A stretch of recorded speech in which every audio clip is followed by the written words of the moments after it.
حضرت امام شافعی رضی اللہ تعالیٰ عنہ آپ کو جناب سیدہ نفیسہ رضی اللہ تعالیٰ عنہ سے کس قدر عقیدت تھی، اس کے حوالے سے ایک بات عرض کرنا چاہوں گا۔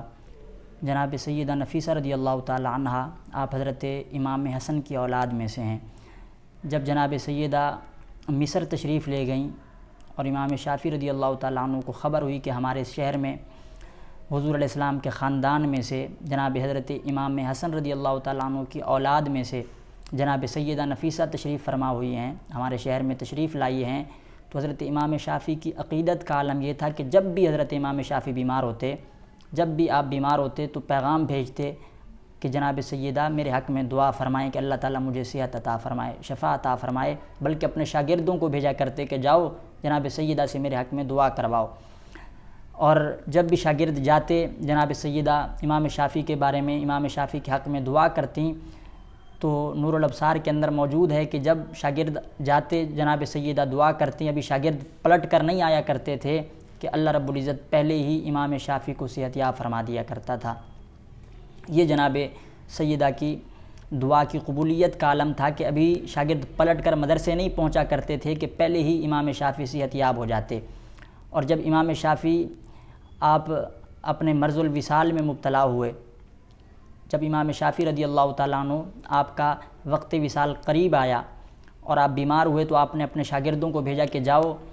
اور جا کر جناب سیدہ سے میرے حق میں دعا کرواؤ۔ شاگرد گئے کہ ہمارے استاذ گرامی بیمار ہیں، آپ دعا فرمائیں۔ تو جناب سیدہ نے ان الفاظ میں دعا فرمائی کہ اے مالک و مولا،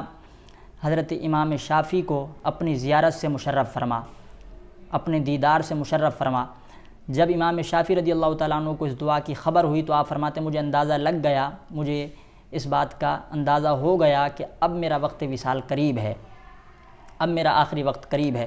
تو حضرت امام شافعی رضی اللہ تعالیٰ عنہ نے وصیت فرمائی، اور اس وصیت سے آپ کو اندازہ ہوگا کہ کس قدر حضرت امام شافعی رضی اللہ تعالیٰ عنہ آپ اہل بیت نبوت سے اور بالخصوص جناب سیدہ نفیسہ سے عقیدت رکھا کرتے تھے، کس قدر آپ کو عقیدت تھی۔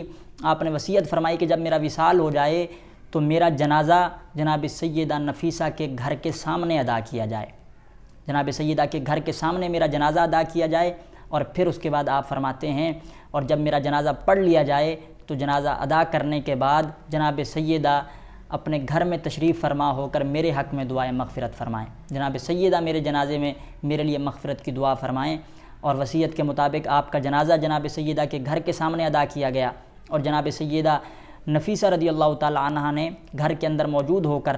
آپ کے لیے دعائے مغفرت فرمائی۔ اور جب جناب سیدہ نے دعا ختم فرمائی تو جتنے لوگ جنازے میں شریک تھے وہ فرماتے ہیں ہم نے اپنے کانوں سے سنا کہ غیب سے یہ آواز آ رہی تھی، ان اللہ غفر لکل من صلی علی الشافعی بالشافعی رضی اللہ تعالیٰ عنہ وغفر الشافعی بصلاۃ السیدہ نفیسہ، کہ یہ غیب سے آواز آئی کہ جتنے لوگوں نے آج امام شافعی کے جنازے میں شرکت کی ہے، اللہ نے ان تمام کو حضرت امام شافعی کا صدقہ معاف فرما دیا ہے، بخش دیا ہے۔ وغفر الشافعی بصلاۃ السیدہ نفیسہ، اور امام شافعی رضی اللہ تعالیٰ عنہ کو جناب سیدہ نفیسہ کی دعا کے صدقے معاف فرما دیا ہے، دعا کی برکت سے بخش دیا ہے۔ تو یہ جناب حضرت امام شافعی کی عقیدت تھی